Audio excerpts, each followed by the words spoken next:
Il y a deux Philippe Dilly. Le premier, jeune soldat de 23 ans, engagé 6 mois dans le Golfe en 1991.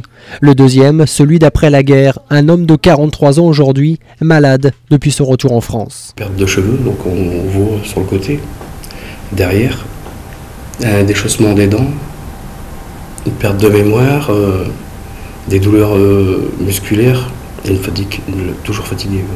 Pour Philippe, il n'y a aucun doute, son corps a été contaminé à cause de l'ingestion forcée de cachets pour rester réveillé. J'ai eu la pression d'avoir servi de courbaille, on a servi le pays, on a risqué nos vies, d'autres ont laissé leur vie et on n'a pas de reconnaissance de ça, quoi. Des cachets, l'exposition aux munitions à base d'uranium appauvri, autant de causes du syndrome de la guerre du Golfe. Un syndrome reconnu scientifiquement aux États-Unis, en Australie, en Italie, mais pas en France. L'armée répond aux 50 soldats ayant porté plainte pour empoisonnement que rien n'est prouvé. La difficulté pour eux est de démontrer le contraire. Beaucoup de réactions de la part des différents corps de l'armée et nous avons la chance aujourd'hui d'avoir avec nous le colonel Cédric qui se présentera lui-même et qui va un petit peu nous éclairer sur la position générale, autant de la gendarmerie que de la police, que de l'armée, parce que le corps auquel il appartient lui donne un petit peu accès à toutes ces informations. Merci Cédric d'être avec nous ce soir et puis je vous laisse vous présenter complètement si vous voulez bien. À vous. Merci Eric et bonsoir à tous. Pour me présenter brièvement, on va dire j'ai la chance, si on peut dire la chance, d'avoir servi pour la France pendant des années depuis mon plus jeune âge. Ça va faire bientôt plus de 30 ans, on va dire, que je sers pour la France.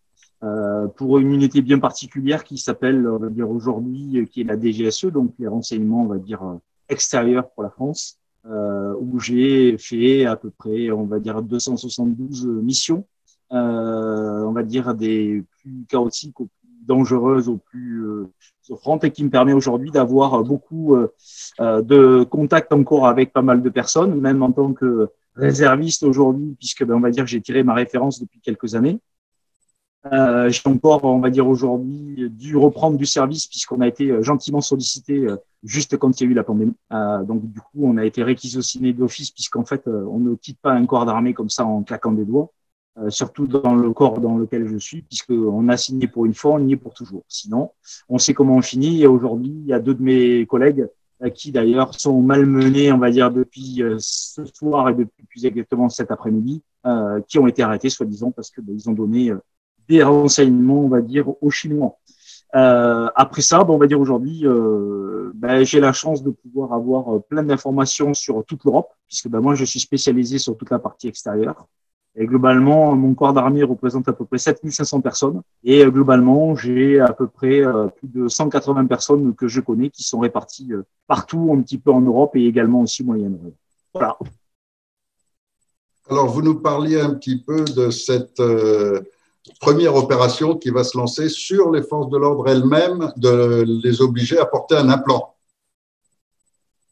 C'est ça, c'est-à-dire qu'en fait, au jour d'aujourd'hui, on sait depuis pas mal de temps, je pense qu'il y a pas mal de gens qui regardent un petit peu Internet et tout ça, qu'aujourd'hui, il y a les fameuses nanoparticules qui font partie de l'ensemble des vaccins qui sont prodigués, notamment pour la grippe, et ça depuis 2017, au niveau de tout ce qui est personnes âgées, mais également aussi depuis 2015 pour les enfants. Et qu'il faut savoir que toute la partie nanoparticules, on va dire aujourd'hui, est également aussi, on va dire, un mixte avec la 5G qui permet aujourd'hui de pouvoir, on va dire, directement localiser et un petit peu gérer toutes les personnes qu'il y a aujourd'hui sur le territoire, on va dire, français, étranger et sur toute la planète, de par l'ensemble des satellites qui ont été mis en place en faction par une entente mondiale, puisque effectivement, on va bien évidemment sur une mondialisation du pouvoir, donc qui est bien vérifiée, et nous on le sent bien dans le sens où aujourd'hui, on va dire aujourd'hui, on est bien évidemment certain et sûr que nous, qui sommes des agents et qui avons été des agents, on est contrôlé par des guignols tout simplement, et que le référendum qui a été fait en mois de février-mars nous avait bien montré qu'aujourd'hui, il y avait à peu près, on va dire 40% qui étaient contre, on va dire, ce gouvernement, et aujourd'hui, il y a un autre petit référendum qui a été fait et sur lequel aujourd'hui on est passé à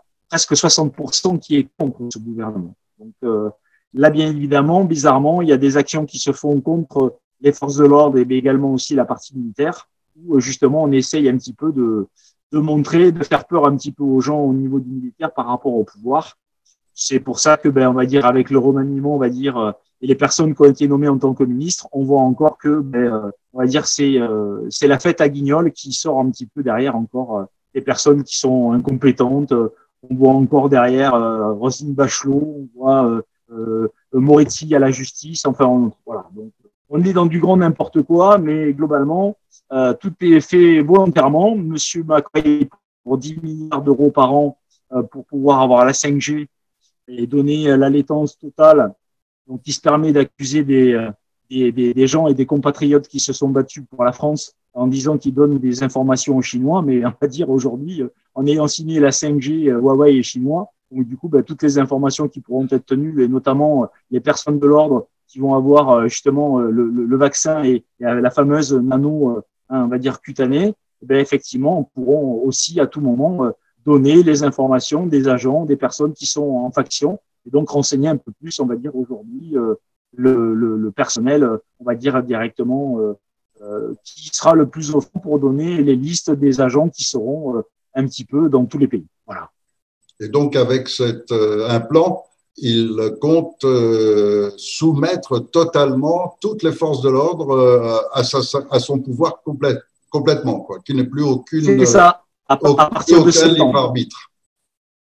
C'est ça, à partir de septembre, on va dire, il y a pour ordre. Donc là, il a commencé son opération mousquetaire. Je ne sais pas si vous avez vu, ceux qui sont sur La Rochelle, justement, il y a le premier débarquement qui arrive avec pas mal d'hélicoptères, des Américains, etc. Donc, c'est les fameux mousquetaires, un pour tous, tous pour un. Donc, avec les 4 mousquetaires qui sont aujourd'hui les 4 puissances, on va dire, en lice, dont les Américains, dont l'Allemagne, dont la France, on va dire derrière, qui en fait partie, et bien évidemment aussi, derrière, vous avez aussi notre grande chance d'avoir l'Espagne, puisque, on va dire, il faut savoir que celui qui est au gouvernement espagnol était un ami proche de Macron. Hein, ils ont travaillé ensemble, ils étaient bien ensemble. Donc, du coup, on va dire, l'opération mousquetaire va permettre justement de pouvoir un petit peu recontrôler un petit peu la situation. Mais pour reprendre sur la partie justement des nanoparticules et des vaccins, comme je dis, là où il y a, on va dire, ma femme qui m'a montré encore, on va dire aujourd'hui, un petit reportage sur justement ces fameuses nanoparticules, et je vais me permettre d'envoyer un petit peu pas mal de liens qui vont donner pas mal d'informations aussi à ce sujet. Là où ça fait un petit peu peur, c'est que bien évidemment, avec les ondes qui vont pouvoir tourner comme ils veulent, ils vont pouvoir vous déclencher une pandémie, et donc notamment pour les enfants, le phénomène de Kawasaki, avec un système de fièvre qui va être important. Et pour les personnes âgées, étant donné qu'elles ont pratiquement, aujourd'hui, il faut savoir qu'il y a 85% des retraités qui sont vaccinés contre la grippe.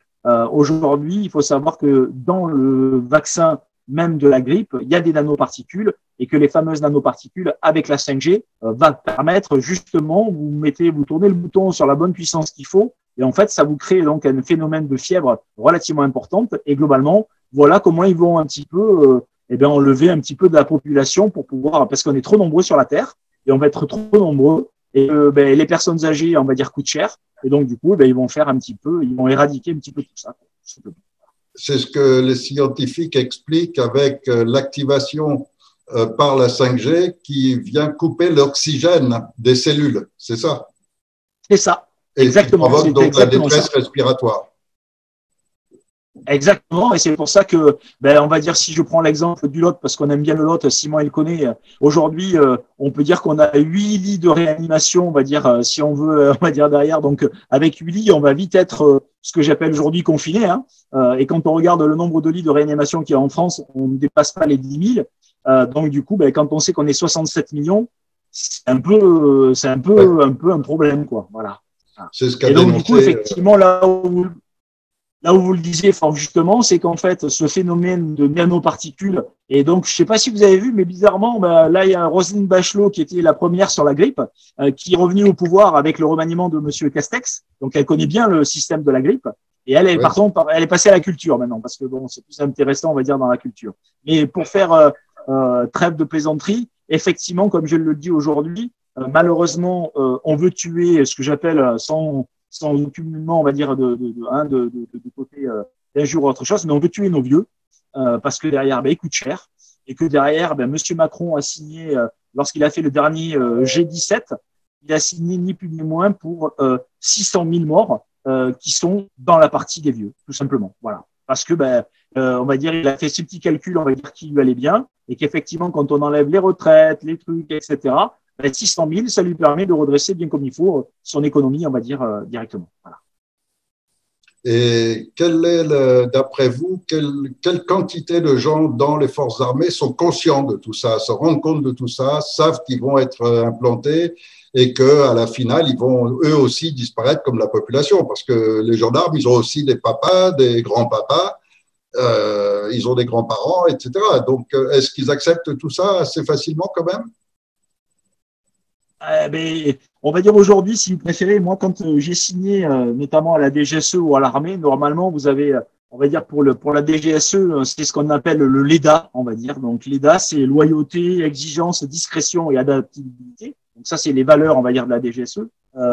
Et qu'aujourd'hui, chacun, normalement, quand on est en une arme, on va dire quand on rentre à l'armée de terre, quand on rentre à l'armée de l'air, quand on rentre dans la marine, chacun, on a des valeurs. Les valeurs premières, c'est de défendre son pays, de savoir représenter son pays et surtout de pouvoir défendre la population qui n'est pas capable de se défendre. Et là où on se pose problème aujourd'hui, c'est que les distensions sont tellement, on va dire, importantes entre la gendarmerie et la police. Il y a toujours eu des problèmes. La police est, aujourd'hui, malheureusement, je ne devrais pas le dire, mais à peu près à 38% corrompus. C'est-à-dire qu'il y a 38%, on va dire aujourd'hui, des policiers qui, malheureusement, sont obligés, ce que j'appelle aujourd'hui, entre guillemets, de pouvoir, ce que j'appelle aujourd'hui, arrondir leur fin de mois, parce que malheureusement, eux ne rentrent pas en caserne comme les gendarmes qui rentrent à la gendarmerie. Ils sont obligés de rentrer dans des appartements, souvent dans des tours, souvent dans des endroits qui sont un petit peu, on va dire, insalubres ou autre chose, parce que c'est compliqué pour eux aussi de se loger convenablement en toute sécurité avec le salaire qu'ils ont. Donc eux, on va dire, sont en train de se mettre contre le pouvoir, justement. Parce que derrière, ils en ont un petit peu marre, parce que quand vous partez en mission, vous savez pas si celui qui part avec vous va pas vous tirer une bastos derrière ou pas, donc problème. La gendarmerie, comme c'est arrivé au CRS, c'est ce qui est arrivé au CRS Marc Granier, qui était CRS de la compagnie numéro 1 de l'Élysée et qui a vu des choses qu'il fallait pas, et durant une manœuvre, par accident, on lui a tiré une balle dans le dos et il s'en est sorti par chance. Exactement. Ça, c'est juste par accident, parce que globalement, il faut savoir que ce qui est marrant, c'est que le pourcentage de morts a augmenté justement par rapport à tout ça, et que derrière, là où aujourd'hui on avait au droit au fameux 2 ou 3%, il faut savoir que l'armée est passée à entre 5 et 6%, parce que on a des armes qui sont de plus en plus évolutives, soi-disant, et que c'est de plus en plus dangereux. Donc du coup, on a droit à avoir un peu plus de morts, et bizarrement, oui, il y a plus de morts. Voilà. Et il y en aura encore un peu plus parce que justement, le fait de pouvoir contrôler un petit peu tout le monde avec ces fameux, on va dire aujourd'hui, parce que quand vous allez avoir et que vous êtes, on va dire ce que j'appelle aujourd'hui représentants des forces de l'ordre, eux vont pouvoir avoir obligation d'avoir directement la puce. Alors moi, j'ai la chance, étant donné que nous, on fait partie des renseignements et que derrière, on doit être normalement secret, on va dire, on a la chance de pas avoir vocation à être pucé, donc c'est déjà pas mal. Par contre, les autres corps de l'armée, que ce soit l'armée de terre, l'armée de l'air, la marine, vont avoir obligatoirement leur petit vaccin, parce que bien sûr, on va leur présenter aussi que c'est pour leur sécurité, c'est que s'ils sont pris, on va pouvoir les localiser, que aussi c'est pour voir que s'ils sont malades, on va pouvoir de suite les traiter. Donc du coup, c'est toujours présenté dans le bon sens du terme. Mais il faut savoir que, donc là, pour revenir à votre question première, effectivement, l'armée commence à se poser les bonnes questions, parce que comme j'ai dit, les gens sont de plus en plus intelligents. Non pas qu'avant ils n'étaient pas intelligents, mais normalement, on va dire quand vous êtes dans l'armée, un ordre, ça s'exécute, ça se discute pas. Mais aujourd'hui, de plus en plus, quand on a un ordre, les gens sont un peu aussi intelligents et se posent les bonnes questions pour dire je fais ça, mais est-ce que j'ai raison? Et surtout quand ça va être contre la population, parce que bien sûr, ce qu'ils essayent d'avoir aussi, c'est d'avoir, vous avez vu, ils ont commencé à faire des tests avec Dijon pour voir ce que ça donnait. Donc avec les Tchétchènes, etc. Donc pour voir un petit peu si on est capable de contrôler ou pas ce que j'appelle aujourd'hui les endroits où il y a des endroits qui sont où on peut pas rentrer, où les forces de l'ordre ne peuvent pas rentrer. Les seuls qui pourront rentrer, ce sont l'armée. Donc effectivement, les débarquements qu'il y a pour la fameuse opération Mousquetaire, c'est effectivement aussi pour pouvoir, ce que j'appelle aujourd'hui pallier à d'autres opérations qui vont avoir lieu cet été, puisque tout le monde pense aux vacances après la pandémie.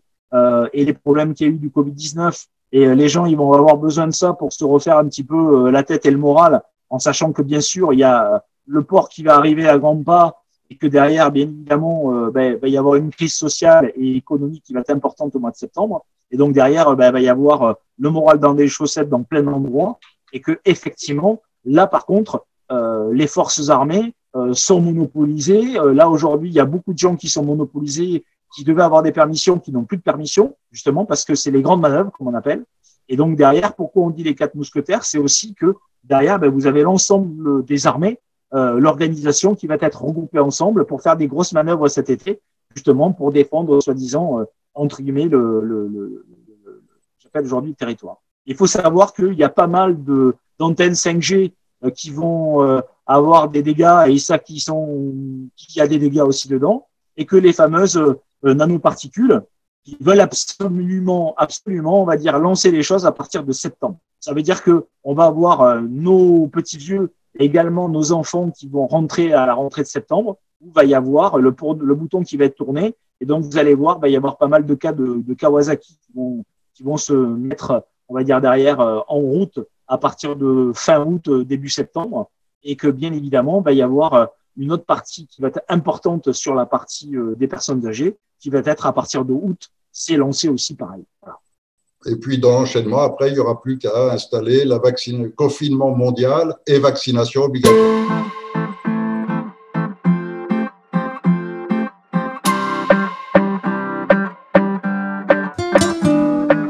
Esta noche te encontré y yo necesito decirte lo que quiero para los dos. Es agora e não para depois.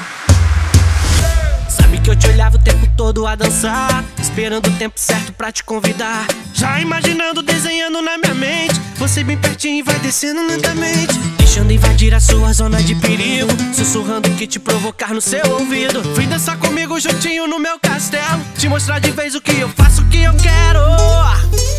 É loucura, mas você deixou meu corpo sentindo o calor, fazendo perder o meu ar. Deixa eu te mostrar o que provocou, perigo desencadeou e não tem como voltar atrás. Cê é amor, vem. Cê é amor, sei lá, nem quero pensar. Se estou com você eu vou. Se és amor, sei lá, nem quero pensar. Se estou contigo eu vou. Se és amor, Luna.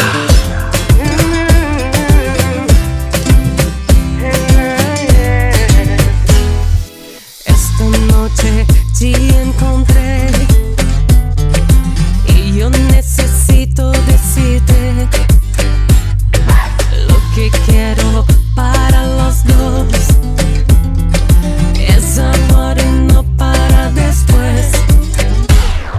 Sabe que eu te levo o tempo todo a dançar, esperando o tempo certo pra te convidar. Já imaginando, desenhando na minha mente, você bem pertinho vai descendo lentamente, deixando invadir a sua zona de perigo, sussurrando que te provocar no seu ouvido. Vem dançar comigo juntinho no meu castelo, te mostrar de vez o que eu faço, o que eu quero. É loucura, mas você deixou meu corpo sentindo o calor, fazendo perder o meu ar. Deixa eu te mostrar o que provocou, perigo desencadeou e não tem como voltar atrás. Cê é amor, vem. Cê é amor, sei lá, nem quero